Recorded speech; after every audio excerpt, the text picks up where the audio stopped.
सत श्री अकाल जी। सुरखाब टीवी देख रहे सारे दर्शकों का स्वागत है। मैं जसप्रीत कौर। शुरुआत करते हैं अज दीयां ताज़ा मुख्य खबरों तो। कोरोना के मरीजों वास्ते वड्डी खुशखबरी है कि कोरोना की दवाई सामने आई है। 103 रुपए की मिलेगी एक टैबलेट। इस बारे पूरी जानकारी विस्तार के नाल देवांगे। यूपी में किसी भी सिख किसान का उजाड़ा नहीं होगा। यूपी के मुख्यमंत्री आदित्यनाथ ने दिता यह भरोसा। राहुल गांधी ने बदलिया देश के प्रधानमंत्री नरेंद्र मोदी का नाम। की रखा है नवा नाम से क्यों रखा है, ये पिछले की कारण है, इस बारे भी दसांगे। रक्षा मंत्री ने दिते सख्त उदेश। चीन नूं मूंह तोड़वा जवाब देने वास्ते तैयार रहन तिन्ने फौजां। घर दे गुजारे लई नैशनल लैवल की पावर लिफ्टिंग खिडारन वेच रही है साइकिल ते ब्रैड ते बिस्किट। सरकार नूं इस तरफ ध्यान देने की लोड़ है। कैप्टन अमरिंदर सिंह का वड्डा बयान। LAC लाइन उत्ते स्वै रक्षा के वास्ते सैनिकों को गोली चलाने की दी जाए आग्या। कैप्टन अमरिंदर सिंह ने खालिस्तान का प्रचार करने वाले पन्नू नूं दिती चेतावनी। कहा वो खालिस्तान पंजाब दे विच नहीं बनन देंगे। कोरोना की आड़ विच हैकर्स कर रहे ने वड्डे साइबर हमले की साजिश। केंद्र ने दिती यह चेतावनी। दसांगे कि इस साइबर हमले तो किवें बचा जा सकता है। अज लगा साल का सब तो लंबा सूरज ग्रहण। पंछियों उत्ते भी पिया इसका डूंगा असर। हुण जानते हैं खबरां विस्तार दे नाल। ग्लैनमार्क फार्मास्यूटिकल कंपनी ने शनिवार नूं अपनी एंटीवायरल ड्रग फैवीपिरावर फैबीफ्लू ब्रांड के नाम नाल लॉन्च की है ते इसकी एक टैबलेट 103 रुपए की मिलेगी। ये दवाई कोरोना के हल्के असर वाले केसां उत्ते कारगर होवेगी। फैबीफ्लू की 200 mg की 34 टैबलेट की स्ट्रिप 3500 रुपए MRP ते मिलेगी। एक कंपनी के बुलारे ने दस्सिया है फैबीफ्लू कोरोना के इलाज वास्ते भारत में पहली ओरल मानता प्राप्त फैवीपिरावर दवाई है। बुलारे ने दस्सिया है कि यह प्रिस्क्रिप्शन अनुसार लैण वाली दवाई है तो इसकी डोज इलाज के पहले दिन विच 2 बार 1800 mg ते इस तो अगले दिन बाकी के जोड़े दिन 14 दिनों वास्ते 800 mg देने की सलाह दी गई है। बुलारे ने दस्सिया है कि ग्लैनमार्क एक महीने में 82,500 मरीजों लिए फैबीफ्लू दवाई पहले महीने में ही बना सकेगा। ते नाल दी नाल उन्होंने कहा कि असीं हालात उत्ते नज़र बनाई हुई है। देश की सेहत संबंधी लोड़ां नूं ध्यान विच रखते हुए ही असीं इस उत्ते काम करांगे।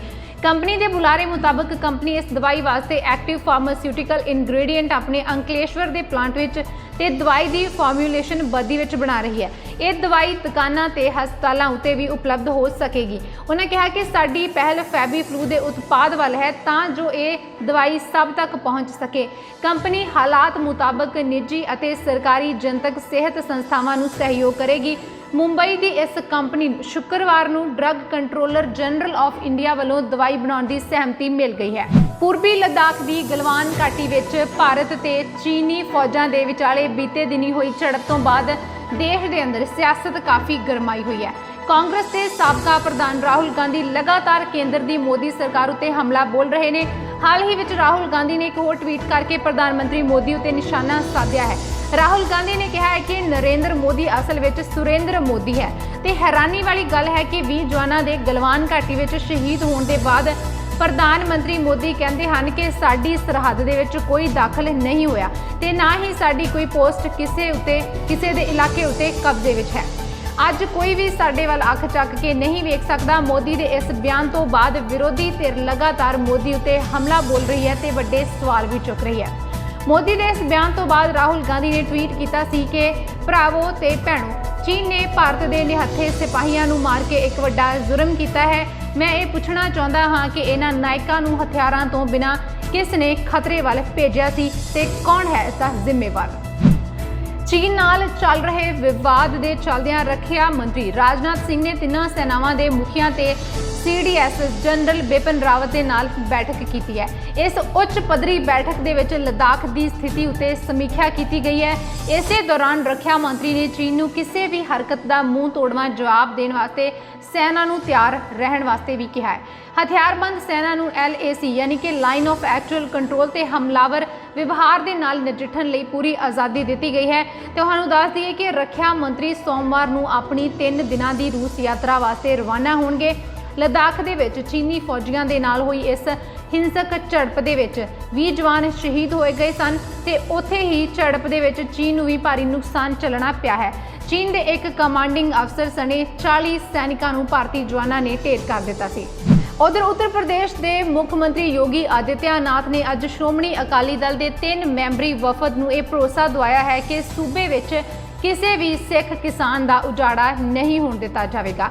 उत्तर प्रदेश के मुख्यमंत्री नाल उन्हां दी लखनऊ रिहाइश उत्ते मुलाकात करन तो मगरों इस बारे विस्तार दे नाल जानकारी दिंदियां प्रोफैसर प्रेम सिंह चंदूमाजरा ने दस्सिया है कि मुख्यमंत्री ने मौके ते ही ऐलान किया कि उन्हां दी सरकार आर्मड फोर्सिस सेंटर जो कि बिजनौर विच चंपतपुर चमला विच वसे सिख किसानां दी जमीन उत्ते बनाउण दी तजवीज़ दी लई वखरी थां निश्चित करेगी।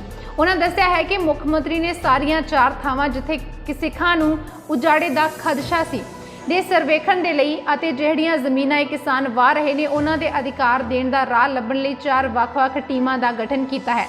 प्रोफैसर चंदू माजरा ने दस्सिया है कि मुख्यमंत्री ने उत्तर प्रदेश के सिंचाई मंत्री बलदेव सिंह औलख नूं इन्हां 4 मामलिਆਂ ਦੀ कोख अते उत्तर प्रदेश विच सिख भाईचारे नूं दरपेश होर मुश्किलों वास्ते कोआर्डीनेटर नियुक्त किया है। अकाली दल कमेटी जिस विच सिकंदर सिंह मलूका ते दलजीत सिंह चीमा भी शामिल ने मुख्यमंत्री वालों दवाए भरोसे का दिलों स्वागत किया है। इन्हों ने नाल ही कहा है कि अज की मीटिंग के नाल 1950 तो ये जमीनां वाह रहे सिख किसानां नूं उन्हां जमीनां के अधिकार मिलण दा राह खुल गया है। कमेटी मैंबरां ने कहा है कि असीं मुख्यमंत्री के इस बयान का स्वागत करते हाँ कि एक भी सिख नूं उहदी जमीन दे विचों उजाड़िया नहीं जाएगा। दलजीत सिंह चीमा ने दस्सिया है कि मीटिंग बहुत ही सुहिरद माहौल दे विच होई ते मुख्यमंत्री ने माल सकत्तर समेत सारे अफसर मौके उत्ते सद लए तां कि सिख किसानां नूं दरपेश मुश्किलां दा जो भी उन्होंने मुश्किल आ रही ने उन्हों का हल लभ्या जा सके। उन्होंने कहा कि स्थानक भाजपा विधायक सुशांत सिंह ते प्रदीप सिंह भी इस मीटिंग दे विच शामिल सन। इस तो पहला मीटिंग में श्रोमणी अकाली दल के मैंबरों ने मुख्यमंत्री नूं बिजनौर के चंपतपुर चकला के मामले बारे पूरी जानकारी दी जिथे सिख किसानां ने अपने नाम ते कुछ जमीनां खरीदियां सन जो कि उन्होंने बंजर जमीनां मिलियां सी पर उन्होंने वाहन योग आप बनाईयां ने।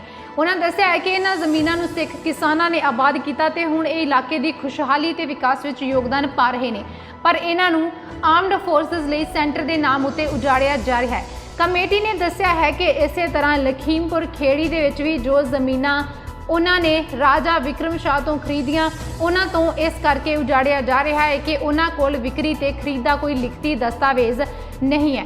कमेटी ने भी दस्सिया है कि 1964 में यह जमीन सरप्लस ऐलान दी गई सी ते जंगलात विभाग की जमीन करार दी गई सी पर 1980 में चकबंदी वेले ये जमीनां किसानां दे नाम कर दित्तियां गईयां क्योंकि उन्हां दा 1950 तो इस जमीन उत्ते कब्जा सी। कमेटी ने भी दस्सिया है कि तीजा मामला रामपुर की सरवर तहसील का है जिथे 1947 की वंड पिछों 15 पिंडां विच नवाब रामपुर की विरासती थां विच वसे ने। इन्हां पिंडां ने हाईकोर्ट तक पहुंच भी की सी जिसने माल विभाग नूं मामला विचारन की हदायत की सी पर इसके बावजूद भी जंगलात विभाग ने ताकत की वरतों करके इस जमीन का धक्के नाल कब्जा करने की कोशिश की। चौथा मामला पीलीभीत का है जिथे सिख किसानां नूं 1962 विच नानक सागर डैम की उसारी वेले जमीन एक्वायर करन तो बाद बदलवीं थां दित्ती सी पर सिख किसानां ने भारी बरसात ते हड़ां करने थां छड्ड दित्ती पर जदों वो वापस उसे थां उत्ते वसन आए तां उन्हां नूं जंगलात विभाग ने अजिहा करन तो रोक दिता सी। पटियाला पावर लिफ्टिंग की एक नैशनल खिडारन अमृत कौर ब्रैड दुध ते बिस्किट वेच के गुजारा कर रही है। 4 बार इंटर यूनिवर्सिटी लैवल च गोल्ड मैडल जितन वाली अमृत नूं सरकार दे कोलों कोई मदद नहीं मिल रही। अमृत उत्ते दुखां दा पहाड़ उस वेले टुट गया जदों नौकरी ना मिलण कारण घर वालियां ने उसका विआह कर दिता। करीब 9 महीने पहला पति ने झगड़े दौरान चाकू नाल हमला भी कर दिता। हुण अमृत वख रह के अपने बेटे ते बेटी दे नाल मेहनत करके गुजारा कर रही है। वो अपने 12 साल के बेटे नाल सवेर वेले शहर दियां गलियां सड़कों विच बेकरी का समान वेचण वास्ते जाती है। उन्हां दा कहना है कि मंग के खाण दे नालों मेहनत करके भावें मुश्किलां दे नाल ही खाना किते ज़्यादा बेहतर है। पटियाला की रहने वाली अमृत कौर दियां 4 भैणां ने खेडां दा शौक कारण उसने वेट लिफ्टिंग ते पावर लिफ्टिंग शुरू की सी। इस दौरान 4 बार गोल्ड मैडल जितया पर सरकार ने उसकी गरीबी के वेले कोई मदद नहीं की। अमृत अपने बच्चों को खूब पढ़ाना चाहती है तां जो उन्होंने सड़कों उत्ते रुलना ना पवे धक्के ना खाने पैण। अमृत वर्गे कई इंसान साडे समाज विच ने जिन्हां विच काबलियत ते टैलेंट की कोई घाटता नहीं है पर मौक़िਆਂ की कमी जरूर रह जाती है जां सरकार दे वल्लों उन्हां दी मदद नहीं की जाती। कई बार सिस्टम का शिकार होकर नज़र अंदाज हो जाते हैं तो फिर अजिहे इंसान तो फिर इन्हां नूं जिंदगी जीउण दे लई ਵੀ ਕਈ ਤਰ੍ਹਾਂ ਦੇ ਤਰੀਕੇ ਅਪਣਾਉਣੇ ਪੈਂਦੇ ਨੇ, ਜਿਸ ਤਰ੍ਹਾਂ ਅੱਜਕੱਲ ਅੰਮ੍ਰਿਤ ਆਪਣੇ ਬੱਚਿਆਂ ਦੇ ਲਈ ਬੇਕਰੀ ਦਾ ਸਮਾਨ ਵੇਚ ਰਹੀ ਹੈ। ਗਲਵਾਨ ਘਾਟੀ ਵਿੱਚ ਹੋਈ ਹਿੰਸਕ ਝੜਪ ਦੇ ਮੁੱਦੇ ਤੇ ਸੱਦੀ ਸਰਵ ਭਾਰਤੀ ਮੀਟਿੰਗ ਵਿੱਚ ਦੇਸ਼ ਦੀਆਂ ਸਾਰੀਆਂ ਕੌਮੀ ਰਾਜਸੀ ਪਾਰਟੀਆਂ ਵੱਲੋਂ ਭਾਰਤ ਸਰਕਾਰ ਨੂੰ ਪੂਰਾ ਸਹਿਯੋਗ ਦੇਣ ਦੀ ਪੇਸ਼ਕਸ਼ ਦੇ ਇੱਕ ਦਿਨ ਬਾਅਦ ਪੰਜਾਬ ਦੇ ਮੁੱਖ ਮੰਤਰੀ ਕੈਪਟਨ ਅਮਰਿੰਦਰ ਸਿੰਘ ਨੇ ਸ਼ਨੀਵਾਰ ਨੂੰ ਕੇਂਦਰ ਸਰਕਾਰ ਦੇ ਕੋਲ ਆਪਣੀ ਨੀਤੀ ਬਦਲਣ ਦੀ ਅਪੀਲ ਕਰਦਿਆਂ ਉਹਨਾਂ ਕਿਹਾ ਹੈ ਕਿ ਉਹ ਸਰਹੱਦਾਂ ਉੱਤੇ ਤਾਇਨਾਤ ਸੈਨਿਕਾਂ ਨੂੰ ਸਵੈ ਰੱਖਿਆ ਅਤੇ ਦੇਸ਼ ਦੀਆਂ ਹੱਦਾਂ ਦੀ ਰਾਖੀ ਲਈ ਹਥਿਆਰ ਚਲਾਉਣ ਦੀ ਆਗਿਆ ਦੇਵੇ। ਆਪਣੇ ਫੇਸਬੁੱਕ ਲਾਈਵ ਸੈਸ਼ਨ ਦੇ ਵਿੱਚ ਕੈਪਟਨ ਨੂੰ ਪੁੱਛੋ ਦੇ 7ਵੇਂ ਐਡੀਸ਼ਨ ਦੌਰਾਨ ਬੋਲਦਿਆਂ ਮੁੱਖ ਮੰਤਰੀ ਨੇ ਸਪਸ਼ਟ ਕੀਤਾ ਹੈ ਕਿ ਅਸਲ ਨਿਯੰਤਰਣ ਰੇਖਾ LAC ਉੱਤੇ ਸੈਨਿਕਾਂ ਨੂੰ ਹਥਿਆਰਾਂ ਤੋਂ ਬਿਨਾਂ ਭੇਜਣ ਦੀ ਉਹ ਕਤਾਈ ਹਿਮਾਇਤ ਨਹੀਂ ਕਰਦੇ। ਉਹਨਾਂ ਕਿਹਾ ਹੈ ਕਿ ਭਾਰਤ ਸਰਕਾਰ ਦੀ ਇਹ ਨੀਤੀ ਹੋਣੀ ਚਾਹੀਦੀ ਹੈ ਕਿ ਜੇ ਉਹ ਸਾਡਾ ਇੱਕ ਸੈਨਿਕ ਮਾਰਦੇ ਨੇ ਤਾਂ ਅਸੀਂ ਅੱਗੇ ਉਹਨਾਂ ਦੇ 3 ਨੂੰ ਮਾਰੀਏ ਜਾਂ 5 ਨੂੰ ਮਾਰੀਏ। ਉਹਨਾਂ ਕਿਹਾ ਹੈ ਕਿ ਸਰਾਸਰ ਗਲਤ ਹੈ ਕਿ ਸੈਨਿਕਾਂ ਨੂੰ ਬਿਨਾਂ ਹਥਿਆਰਾਂ ਬਾਰਡਰ ਦੇ ਉੱਤੇ ਭੇਜਿਆ ਜਾਵੇ ਤੇ ਉਹਨਾਂ ਨੂੰ ਆਪਣੀ ਰੱਖਿਆ ਕਰਨ ਦੀ ਆਗਿਆ ਨਾ ਦਿੱਤੀ ਜਾਵੇ, ਹਥਿਆਰ ਚਲਾਉਣ ਦੀ ਆਗਿਆ ਨਾ ਦਿੱਤੀ ਜਾਵੇ। ਉਹਨਾਂ ਕਿਹਾ ਹੈ ਕਿ ਜਦੋਂ ਉਹ ਆਪਣੇ ਸੈਨਿਕ ਸਾਥੀਆਂ ਦੇ ਨਾਲ LAC ਉੱਤੇ 2 ਸਾਲ ਵਾਸਤੇ ਤਾਇਨਾਤ ਸਨ ਤਾਂ ਗਸ਼ਤ ਉੱਤੇ ਨਿਕਲਦਿਆਂ ਉਹ ਹਰ ਤਰ੍ਹਾਂ ਦੇ ਹਥਿਆਰ ਦੇ ਨਾਲ ਲੈਸ ਹੁੰਦੇ ਸੀ। ਮੁੱਖ ਮੰਤਰੀ ਨੇ 4 ਪੰਜਾਬੀਆਂ ਸਣੇ 20 ਭਾਰਤੀ ਸੈਨਿਕਾਂ ਦੇ ਮਾਰੇ ਜਾਣ ਉੱਤੇ ਡੂੰਘਾ ਦੁੱਖ ਦਾ ਪ੍ਰਗਟਾਵਾ ਕੀਤਾ ਹੈ ਤੇ ਗੁੱਸਾ ਜ਼ਾਹਰ ਕਰਦਿਆਂ ਕਿਹਾ ਹੈ ਕਿ ਅਸੀਂ ਪਰਮਾਣੂ ਯੁੱਗ ਦੇ ਵਿੱਚ ਰਹਿ ਰਹੇ ਹਾਂ, ਅਸੀਂ ਡੰਡੇ ਲਾਠੀਆਂ ਲੈ ਕੇ ਜਾ ਰਹੇ ਹਾਂ ਤੇ ਇਹਨਾਂ ਦੇ ਨਾਲ ਕੁੱਟ ਰਹੇ ਹਾਂ। ਉਹਨਾਂ ਕਿਹਾ ਕਿ ਸਾਡੇ ਸੈਨਿਕ ਚੀਨੀਆਂ ਵੱਲੋਂ ਕੀਤੀ ਪੱਥਰਬਾਜ਼ੀ ਤੇ ਲਾਠੀਆਂ ਦੇ ਨਾਲ ਹਮਲੇ ਵਿੱਚ ਸ਼ਹੀਦ ਹੋਏ, ਜਿਸ ਉੱਤੇ ਇੰਨੇ ਸਹਿਜੇ ਹੀ ਯਕੀਨ ਨਹੀਂ ਕੀਤਾ ਜਾ ਸਕਦਾ।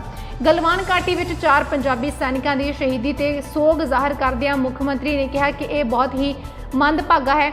ਹਾਲਾਂਕਿ ਫੌਜ ਦੇ ਜਵਾਨ ਹੋਣ ਦੇ ਨਾਤੇ ਅਸੀਂ ਗੋਲੀ ਲੈਣ ਵਾਸਤੇ ਹਮੇਸ਼ਾ ਤਿਆਰ ਰਹਿੰਦੇ ਹਾਂ। ਉਹਨਾਂ ਕਿਹਾ ਕਿ ਸ਼ਹੀਦਾਂ ਦੇ ਵਾਰਸਾਂ ਦੇ ਮੁਆਵਜ਼ੇ ਨੂੰ 12 ਲੱਖ ਰੁਪਏ ਤੋਂ ਵਧਾ ਕੇ 50 ਲੱਖ ਰੁਪਏ ਤੱਕ ਦਾ ਮੁਆਵਜ਼ਾ ਦਿੱਤਾ ਜਾਵੇਗਾ ਤੇ ਨਾਲ ਦੀ ਨਾਲ ਉਹਨਾਂ ਦੇ ਪਿੰਡਾਂ ਦੇ ਨਾਮ ਸ਼ਹੀਦਾਂ ਦੇ ਨਾਵਾਂ ਉੱਤੇ ਰੱਖੇ ਜਾਣਗੇ। ਇਹ ਫੈਸਲਾ ਕੈਪਟਨ ਅਮਰਿੰਦਰ ਸਿੰਘ ਨੇ ਕੀਤਾ ਹੈ ਤੇ ਉਹਨਾਂ ਕਿਹਾ ਕਿ ਉਹ ਹੁਣ ਤੱਕ 2 ਸ਼ਹੀਦ ਸੈਨਿਕਾਂ ਦੇ ਪਰਿਵਾਰਕ ਮੈਂਬਰਾਂ ਦੇ ਨਾਲ ਗੱਲਬਾਤ ਵੀ ਕਰ ਚੁੱਕੇ ਨੇ। 6 ਫॉर ਜਸਟਿਸ ਦੇ ਵਕੀਲ ਗੁਰਪਤਵੰਤ ਸਿੰਘ ਪੰਨੂ ਦੇ ਚੀਨ ਨੂੰ ਸਮਰਥਨ ਦੇਣ ਦੇ ਮੁੱਦੇ ਉੱਤੇ ਮੁੱਖ ਮੰਤਰੀ ਕੈਪਟਨ ਅਮਰਿੰਦਰ ਸਿੰਘ ਨੇ ਕਿਹਾ ਹੈ ਕਿ ਉਹ ਨਾ ਸਿਰਫ ਭਾਰਤ ਵਿੱਚ ਵੱਖਵਾਦ ਅਤੇ ਅੱਤਵਾਦ ਦਾ ਪ੍ਰਚਾਰ ਕਰ ਰਹੇ ਹਨ ਬਲਕਿ ਇਸ ਨੂੰ ਉਤਸ਼ਾਹਿਤ ਕਰਨ ਵਿੱਚ ਸਰਗਰਮੀ ਨਾਲ ਸ਼ਾਮਲ ਨੇ। ਉਹਨਾਂ ਕਿਹਾ ਕਿ ਉਹ ਪੰਨੂ ਨੂੰ ਉਸਦੇ ਵੰਡ ਪਾਓ ਏਜੰਡੇ ਵਿੱਚ ਕਾਮਯਾਬ ਨਹੀਂ ਹੋਣ ਦੇਣਗੇ ਤੇ ਕਿਸੇ ਵੀ ਕੀਮਤ ਉੱਤੇ ਸੂਬੇ ਦੀ ਸ਼ਾਂਤੀ ਨੂੰ ਭੰਗ ਕਰਨ ਦੀ ਇਜਾਜ਼ਤ ਨਹੀਂ ਦੇਣਗੇ। ਕੈਪਟਨ ਅਮਰਿੰਦਰ ਸਿੰਘ ਨੇ ਕਿਹਾ ਕਿ ਖਾਲਿਸਤਾਨੀ ਪੱਖੀ ਪ੍ਰਚਾਰ ਕਰਨ ਵਾਲੇ ਨੂੰ ਇਸ ਮੁਹਿੰਮ ਨੂੰ ਫੈਲਾਉਣ ਲਈ ਦੂਸਰੇ ਦੇਸ਼ਾਂ ਵਿੱਚ ਛੁਪਣ ਦੀ ਬਜਾਏ ਪੰਜਾਬ ਆਉਣ ਦੀ ਚੁਣੌਤੀ ਦਿੱਤੀ ਜਾਂਦੀ ਹੈ। ਹਰ ਕੀਮਤ ਉੱਤੇ ਪੰਜਾਬ ਦੀ ਸ਼ਾਂਤੀ ਕਾਇਮ ਰੱਖਣ ਲਈ ਆਪਣੀ ਵਚਨਬੱਧਤਾ ਦਾ ਐਲਾਨ ਕਰਦਿਆਂ ਹੋਇਆਂ ਮੁੱਖ ਮੰਤਰੀ ਨੇ ਕਿਹਾ ਹੈ ਕਿ ਸ਼ਾਂਤੀ ਨਾ ਹੋਣ ਤੇ ਪੰਜਾਬ ਸੂਬੇ ਵਿੱਚ ਕੋਈ ਉਦਯੋਗ ਨਹੀਂ ਆਵੇਗਾ ਤੇ ਸਾਡੇ ਬੱਚਿਆਂ ਨੂੰ ਕੋਈ ਨੌਕਰੀ ਵੀ ਨਹੀਂ ਮਿਲੇਗੀ। ਅੱਗੇ ਉਹਨਾਂ ਕਿਹਾ ਕਿ ਜੇ ਸ਼ਾਂਤੀ ਨੂੰ ਭੰਗ ਕਰਨ ਵਾਲੀਆਂ ਗੈਰ ਕਾਨੂੰਨੀ ਤਾਕਤਾਂ ਨੂੰ ਪੈਰ ਪਸਾਰਨ ਦੀ ਆਗਿਆ ਦਿੱਤੀ ਜਾਂਦੀ ਹੈ ਤਾਂ ਸੂਬੇ ਦੇ ਅਰਥਚਾਰੇ ਦੀ ਵੀ ਬਰਬਾਦੀ ਹੋਵੇਗੀ। ਦੁਨੀਆ ਭਰ ਵਿੱਚ ਤੇਜ਼ੀ ਨਾਲ ਫੈਲ ਰਹੇ ਕਰੋਨਾ ਵਾਇਰਸ ਦੇ ਵਿਚਕਾਰ ਸਾਈਬਰ ਹਮਲਾਵਰ ਹੁਣ ਇੱਕ ਵੱਡੇ ਵਰਚੁਅਲ ਹਮਲੇ ਦੀ ਸਾਜ਼ਿਸ਼ ਕਰ ਰਹੇ ਨੇ। ਸਾਈਬਰ ਹਮਲਾਵਰ ਤੁਹਾਡੇ ਨਿੱਜੀ ਤੇ ਵਿੱਤੀ ਜਾਣਕਾਰੀ ਘੁਸਪੈਠ ਕਰਨ ਦੀ ਕੋਸ਼ਿਸ਼ ਕਰ ਰਹੇ ਨੇ। ਸਾਈਬਰ ਹਮਲੇ ਦੀ ਗੰਭੀਰਤਾ ਦੇ ਮੱਦੇਨਜ਼ਰ ਭਾਰਤੀ ਕੰਪਿਊਟਰ ਐਮਰਜੈਂਸੀ ਰਿਸਪਾਂਸ ਟੀਮ ਨੇ ਟਵੀਟ ਕੀਤਾ ਹੈ ਕਿ ਅੱਜ ਤੋਂ ਈਮੇਲ ਸਾਈਬਰ ਹਮਲਾਵਰ ਧੋਖਾਧੜੀ ਸ਼ੁਰੂ ਕਰ ਸਕਦੇ ਨੇ। ਦੱਸਿਆ ਗਿਆ ਹੈ ਕਿ ਇਹ ਸ਼ੱਕੀ ਮੇਲ ਸਰਕਾਰ ਦੇ ਨਾਮ ਉੱਤੇ ਈਮੇਲ ਆਈਡੀ ncov2019@gov.in ਜਾਂ ਹੋਰ ਅਜਿਹੀ ਰਲਦੀ ਮਿਲਦੀ ਕਿਸੇ ਈਮੇਲ ਤੋਂ ਭੇਜੀ ਜਾ ਸਕਦੀ ਹੈ। CERT-in ਭਾਰਤ ਵਿੱਚ ਸਾਈਬਰ ਸੁਰੱਖਿਆ ਵਾਸਤੇ ਜ਼ਿੰਮੇਵਾਰ ਹੈ ਤਾਂ ਉਸਨੇ ਦੱਸਿਆ ਹੈ ਕਿ ਸਾਈਬਰ ਹਮਲਾਵਰ ਕੋਰੋਨਾ ਮਹਾਮਾਰੀ ਦੇ ਮੱਧ ਵਿੱਚ ਇੱਕ ਵੱਡਾ ਸਾਈਬਰ ਹਮਲਾ ਕਰਨ ਦੀ ਤਿਆਰੀ ਕਰ ਰਹੇ ਨੇ। ਇਹ ਹਮਲੇ ਸਰਕਾਰੀ ਏਜੰਸੀਆਂ, ਵਿਭਾਗਾਂ ਅਤੇ ਵਪਾਰਕ ਸੰਸਥਾਵਾਂ ਬਣ ਕੇ ਸਰਕਾਰ ਵੱਲੋਂ ਵਿੱਤੀ ਸਹਾਇਤਾ ਦੀ ਭਾਲ ਵਿੱਚ ਈਮੇਲ ਰਾਹੀਂ ਕੀਤੇ ਜਾ ਸਕਦੇ ਨੇ। ਹਮਲਾਵਰ ਸਥਾਨਕ ਅਧਿਕਾਰੀ ਬਣ ਕੇ ਫਰਜ਼ੀ ਮੇਲ ਭੇਜ ਸਕਦੇ ਨੇ ਜਿਨ੍ਹਾਂ ਨੂੰ ਸਰਕਾਰ ਦੇ ਦੁਆਰਾ ਫੰਡ ਪ੍ਰਾਪਤ ਕੋਵਿਡ-19 ਸਹਿਯੋਗੀ ਸੇਵਾਵਾਂ ਦੀ ਜ਼ਿੰਮੇਵਾਰੀ ਸੌਂਪੀ ਗਈ ਹੈ। ਫਿਸ਼ਿੰਗ ਹਮਲੇ ਬਾਰੇ ਜਾਣਕਾਰੀ ਦਿੰਦੇ ਹੋਏ ਉਹਨਾਂ ਦੱਸਿਆ ਹੈ ਕਿ ਇਹ ਇੱਕ ਅਸਲ ਵੈਬਸਾਈਟ ਦੀ ਤਰ੍ਹਾਂ ਲੱਗਦੀ ਹੈ ਤੇ ਲੋਕਾਂ ਨੂੰ ਮੇਲ ਤੇ ਟੈਕਸਟ ਸੁਨੇਹੇ ਖੋਲ੍ਹਣ ਲਈ ਆਕਰਸ਼ਿਤ ਕਰਦੀ ਹੈ। ਵੈਬਸਾਈਟ ਲਿੰਕਸ ਦੇ ਵਿੱਚ ਇੱਕ ਵਾਇਰਸ ਹੁੰਦਾ ਹੈ ਜੋ ਮਾਲਵੇਅਰ ਕਲਿੱਕ ਹੁੰਦੇ ਹੀ ਉਪਭੋਗਤਾ ਦੇ ਸਿਸਟਮ ਵਿੱਚ ਆ ਜਾਂਦਾ ਹੈ ਜਾਂ ਫਿਰ ਸਿਸਟਮ ਜੰਮ ਜਾਂਦਾ ਹੈ ਜਾਂ ਤੁਹਾਡੀ ਜ਼ਰੂਰੀ ਜਾਣਕਾਰੀ ਹੈਕਰ ਤੱਕ ਪਹੁੰਚ ਜਾਂਦੀ ਹੈ। ਦੱਸਿਆ ਜਾ ਰਿਹਾ ਹੈ ਕਿ ਜੇ ਤੁਸੀਂ ਇਸ ਲਿੰਕ ਨੂੰ ਖੋਲ੍ਹਦੇ ਹੋ ਤਾਂ ਹੈਕਰ ਤੁਹਾਡੀ ਜਾਣਕਾਰੀ ਨੂੰ ਆਸਾਨੀ ਦੇ ਨਾਲ ਚੋਰੀ ਕਰ ਸਕਦੇ ਨੇ। ਸਰਕਾਰ ਦੇ ਦੁਆਰਾ ਇਹ ਵੀ ਦੱਸਿਆ ਗਿਆ ਹੈ ਕਿ ਸਾਈਬਰ ਹਮਲਾਵਰਾਂ ਨੂੰ 20 ਲੱਖ ਤੋਂ ਵੱਧ ਲੋਕਾਂ ਦੇ ਨਿੱਜੀ ਈਮੇਲ ਆਈਡੀ ਹੋਣ ਦਾ ਸ਼ੱਕ ਹੈ। ਠੱਗਾਂ ਦਾ ਈਮੇਲ ਦਿੱਲੀ, ਮੁੰਬਈ, ਹੈਦਰਾਬਾਦ, ਚੇਨਈ ਤੇ ਅਹਿਮਦਾਬਾਦ ਦੇ ਸਾਰੇ ਨਿਵਾਸੀਆਂ ਵਾਸਤੇ ਮੁਫਤ ਕੋਵਿਡ-19 ਟੈਸਟਿੰਗ ਦੇ ਥੀਮ ਨਾਲ ਤਿਆਰ ਕੀਤਾ ਗਿਆ ਹੈ ਤੇ ਅਜਿਹੀ ਸਥਿਤੀ ਵਿੱਚ ਕੋਈ ਵੀ ਮੇਲ ਖੋਲ੍ਹਣ ਵੇਲੇ ਬਹੁਤ ਹੀ ਸਾਵਧਾਨ ਰਹਿਣ ਦੀ ਜ਼ਰੂਰਤ ਹੈ। ਵਿਸ਼ਵ ਸਿਹਤ ਸੰਗਠਨ ਦੇ ਮੁਖੀ ਟੈਡਰਸ ਐਡਨਮ ਨੇ ਇੱਕ ਮੀਡੀਆ ਬਰੀਫਿੰਗ ਵਿੱਚ ਕਿਹਾ ਹੈ ਕਿ ਨਵੇਂ ਰਿਪੋਰਟ ਕੀਤੇ ਗਏ ਕਰੋਨਾ ਕੇਸਾਂ ਵਿੱਚੋਂ ਅੱਧੇ ਅਮਰੀਕਾ ਤੋਂ ਹਨ। ਦੱਖਣੀ ਏਸ਼ੀਆ ਅਤੇ ਮਿਡਲ ਈਸਟ ਤੋਂ ਵੱਡੀ ਗਿਣਤੀ ਦੇ ਵਿੱਚ ਮਾਮਲੇ ਉੱਥੋਂ ਵੀ ਸਾਹਮਣੇ ਆਏ ਨੇ। ਵਿਸ਼ਵ ਸਿਹਤ ਸੰਗਠਨ ਦੇ ਮੁਖੀ ਨੇ ਕਿਹਾ ਕਿ ਕਰੋਨਾ ਮਹਾਮਾਰੀ ਦੇ ਫੈਲਣ ਦੀ ਰਫ਼ਤਾਰ ਹੋਰ ਤੇਜ਼ ਹੋ ਰਹੀ ਹੈ ਤੇ ਕੱਲ 1,50,000 ਤੋਂ ਵੱਧ ਮਾਮਲੇ ਸਾਹਮਣੇ ਆਏ ਨੇ। ਇੱਕ ਦਿਨ ਦੇ ਵਿੱਚ ਸਾਹਮਣੇ ਆਇਆ ਹੈ ਕਿ ਹੁਣ ਤੱਕ ਦੇ ਇਹ ਸਭ ਤੋਂ ਉੱਚੇ ਅੰਕੜੇ ਨੇ। ਉਹਨਾਂ ਕਿਹਾ ਹੈ ਕਿ ਇਹਨਾਂ ਕੁੱਲ ਕੇਸਾਂ ਦੇ ਵਿੱਚ ਅੱਧੇ ਤੋਂ ਜ਼ਿਆਦਾ ਜਿਹੜੇ ਅਮਰੀਕਾ ਤੋਂ ਹੀ ਨੇ। ਦੱਖਣੀ ਏਸ਼ੀਆ ਤੇ ਮੱਧ ਪੂਰਬ ਤੋਂ ਵੀ ਮਾਮਲੇ ਲਗਾਤਾਰ ਵੱਧ ਰਹੇ ਨੇ। ਉਹਨਾਂ ਕਿਹਾ ਕਿ ਅਸੀਂ ਇੱਕ ਨਵੇਂ ਤੇ ਖਤਰਨਾਕ ਪੜਾਅ ਦੇ ਵਿੱਚ ਹਾਂ ਅਤੇ ਮਹਾਮਾਰੀ ਨੂੰ ਰੋਕਣ ਲਈ ਅਜੇ ਵੀ ਪਾਬੰਦੀਆਂ ਵਾਲੇ ਕਦਮਾਂ ਦੀ ਜ਼ਰੂਰਤ ਹੈ। ਬਹੁਤ ਸਾਰੇ ਲੋਕ ਘਰਾਂ ਵਿੱਚ ਬੰਦ ਰਹਿਣ ਤੋਂ ਤੰਗ ਆ ਚੁੱਕੇ ਨੇ ਤੇ ਆਪਣੀਆਂ ਸੁਸਾਇਟੀਆਂ ਨੂੰ ਖੋਲ੍ਹਣ ਵਾਸਤੇ ਕਾਫੀ ਉਤਸੁਕ ਨੇ। ਉਹਨਾਂ ਕਿਹਾ ਕਿ ਇਹ ਵਾਇਰਸ ਬਹੁਤ ਤੇਜ਼ੀ ਦੇ ਨਾਲ ਹਾਲੇ ਵੀ ਅੱਗੇ ਫੈਲ ਰਿਹਾ ਹੈ, ਪਰ ਸਮਾਜਿਕ ਦੂਰੀ, ਮਾਸਕ ਦੀ ਵਰਤੋਂ ਦੇ ਨਾਲ ਤੇ ਹੱਥ ਧੋਣ ਦੇ ਨਾਲ ਇਹਨੂੰ ਦੂਰ ਕੀਤਾ ਜਾ ਸਕਦਾ ਹੈ। ਇਹ ਹਾਲੇ ਵੀ ਬਹੁਤ ਜ਼ਰੂਰੀ ਹਦਾਇਤਾਂ ਨੇ। ਉਹਨਾਂ ਚੇਤਾਵਨੀ ਦਿੱਤੀ ਹੈ ਕਿ ਵਾਇਰਸ ਹਾਲੇ ਵੀ ਤੇਜ਼ੀ ਦੇ ਨਾਲ ਫੈਲ ਰਿਹਾ ਹੈ। ਇਸ ਵਾਸਤੇ ਸਮਾਜਿਕ ਦੂਰੀਆਂ, ਮਾਸਕ ਪਹਿਨਣਾ ਤੇ ਹੱਥ ਧੋਣ ਵਰਗੇ ਉਪਾਅ ਹਜੇ ਮਹੱਤਵਪੂਰਨ ਨੇ। ਇਹਨਾਂ ਨੂੰ ਚਾਲੂ ਰੱਖਣਾ ਚਾਹੀਦਾ ਹੈ ਤੇ ਨਾਲ ਹੀ ਇਸ ਦਾ ਵਿਸ਼ੇਸ਼ ਤੌਰ ਉੱਤੇ ਸ਼ਰਨਾਰਥੀਆਂ ਉੱਤੇ ਬੁਰਾ ਪ੍ਰਭਾਵ ਪਵੇਗਾ, ਜਿਨ੍ਹਾਂ ਵਿੱਚੋਂ 80% ਤੋਂ ਵੱਧ ਵਿਕਾਸਸ਼ੀਲ ਦੇਸ਼ਾਂ ਦੇ ਵਿੱਚ ਰਹਿੰਦੇ ਹਨ। ਪਰਿੰਦਿਆਂ ਦੇ ਸਵਰਗ ਨਾਮ ਤੋਂ ਵਿਸ਼ਵ ਭਰ ਦੇ ਵਿੱਚ ਪ੍ਰਸਿੱਧ ਰਾਜਸਥਾਨ ਦੇ ਭਰਤਪੁਰਾ ਦੇ ਕੇਵਲਾ ਦੇਵ ਰਾਸ਼ਟਰੀ ਪਾਰਕ ਵਿੱਚ ਸੂਰਜ ਗ੍ਰਹਿਣ ਦਾ ਪੰਛੀਆਂ ਉੱਤੇ ਡੂੰਘਾ ਅਸਰ ਦੇਖਣ ਨੂੰ ਨਜ਼ਰ ਆਇਆ ਹੈ। ਰਾਸ਼ਟਰੀ ਪਾਰਕ ਦੇ ਨਾਲ ਜੁੜੇ ਸੂਤਰਾਂ ਮੁਤਾਬਕ ਸੂਰਜ ਗ੍ਰਹਿਣ ਦੌਰਾਨ ਸੂਰਜ ਦੀ ਰੋਸ਼ਨੀ ਵਿੱਚ ਬਦਲਾਅ ਹੋਣ ਦੇ ਨਾਲ-ਨਾਲ ਪੰਛੀਆਂ ਦੇ ਵਿਵਹਾਰ ਵਿੱਚ ਵੀ ਫਰਕ ਤੇ ਅੰਤਰ ਮਹਿਸੂਸ ਕੀਤਾ ਜਾ ਸਕਦਾ ਸੀ। ਰਾਸ਼ਟਰੀ ਪਾਰਕ ਵਿੱਚ ਰਹਿ ਰਹੇ ਪੰਛੀਆਂ ਵਿੱਚ ਗ੍ਰਹਿਣ ਦੇ ਦੌਰਾਨ ਕੁਝ ਦੇਰ ਵਾਸਤੇ ਬੇਚੈਨੀ ਤੇ ਘਬਰਾਹਟ ਦੇਖਣ ਨੂੰ ਮਿਲੀ। ਇਹਨਾਂ ਲੱਛਣਾਂ ਦੇ ਨਾਲ ਇੱਕ ਕੁਦਰਤੀ ਪ੍ਰਕਿਰਿਆ ਦੇਖਣ ਨੂੰ ਮਿਲੀ। ਸੂਤਰਾਂ ਨੇ ਦੱਸਿਆ ਹੈ ਕਿ ਜ਼ਿਆਦਾਤਰ ਪੰਛੀ ਜੰਗਲ ਦੇ ਖੁੱਲੇ ਅਸਮਾਨ ਵਿੱਚ ਉਡਾਣ ਭਰਨ ਦੀ ਥਾਂ ਆਪਣੇ ਆਲਿਆਂ ਦੇ ਵਿੱਚ ਜਾ ਕੇ ਬੈਠ ਗਏ। ਹਾਲਾਂਕਿ ਗ੍ਰਹਿਣ ਦੀ ਸਮਾਪਤੀ ਦੇ ਕੁਝ ਦੇਰ ਬਾਅਦ ਪੰਛੀ ਦੁਬਾਰਾ ਤੋਂ ਆਪਣੀ ਪਹਿਲੀ ਸਥਿਤੀ ਦੇ ਵਿੱਚ ਆ ਗਏ। ਰਾਸ਼ਟਰੀ ਪਾਰਕ ਦੇ ਵਿੱਚ ਕਲੋਲ ਕਰਦੇ ਨਜ਼ਰ ਆਏ, ਪਰ ਗ੍ਰਹਿਣ ਦੇ ਦੌਰਾਨ ਸੂਰਜ ਦੇ ਅੱਗ ਦੇ ਛੱਲੇ ਵਿੱਚ ਤਬਦੀਲ ਹੋਣ ਸਮੇਂ ਪੰਛੀਆਂ ਦੇ ਵਿਚਾਲੇ ਜਿਹੜੀ ਘਬਰਾਹਟ ਸੀਗੀ, ਇਹਨੂੰ ਪੰਛੀ ਪ੍ਰੇਮੀਆਂ ਨੇ ਬਾਖੂਬੀ ਮਹਿਸੂਸ ਕੀਤਾ ਹੈ। ਦੱਸ ਦਈਏ ਕਿ ਸਾਲ ਦੇ ਸਭ ਤੋਂ ਵੱਡੇ ਦਿਨ ਯਾਨੀ ਕਿ ਅੱਜ 21 ਜੂਨ ਨੂੰ ਸਾਲ ਦਾ ਸਭ ਤੋਂ ਲੰਬਾ ਸੂਰਜ ਗ੍ਰਹਿਣ ਲੱਗਿਆ ਸੀ ਤੇ ਸੂਰਜ ਗ੍ਰਹਿਣ ਦੌਰਾਨ ਭਾਰਤ ਦੇ ਕਈ ਸ਼ਹਿਰਾਂ ਵਿੱਚ ਅਸਮਾਨ 'ਚ ਸੂਰਜ ਦਾ ਇੱਕ ਘੇਰਾ ਇੱਕ ਚਮਕਦੀ ਅੰਗੂਠੀ ਵਾਂਗ ਨਜ਼ਰ ਆਇਆ। ਇਸ ਸੂਰਜ ਗ੍ਰਹਿਣ ਨੂੰ ਕੰਗਨਾਕਾਰ ਗ੍ਰਹਿਣ ਵੀ ਆਖਿਆ ਗਿਆ। ਸੂਰਜ ਗ੍ਰਹਿਣ ਅਫਰੀਕਾ, ਏਸ਼ੀਆ, ਯੂਰਪ ਤੇ ਆਸਟ੍ਰੇਲੀਆ ਦੇ ਕੁਝ ਹਿੱਸਿਆਂ ਵਿੱਚ ਦੇਖਿਆ ਗਿਆ। ਕਈ ਥਾਵਾਂ ਉੱਤੇ ਚੰਦਰਮਾ ਨੇ ਸੂਰਜ ਨੂੰ ਢੱਕ ਲਿਆ ਸੀ ਤੇ ਦਿਨ ਵੇਲੇ ਹੀ ਹਨੇਰਾ ਛਾ ਗਿਆ। ਅੱਜ ਦੀਆਂ ਖਬਰਾਂ ਵਿੱਚ ਇੰਨਾ ਹੀ। ਕੱਲ੍ਹ ਦੁਬਾਰਾ ਮਿਲਾਂਗੇ, ਤਦ ਤੱਕ ਦੇ ਲਈ ਧੰਨਵਾਦ।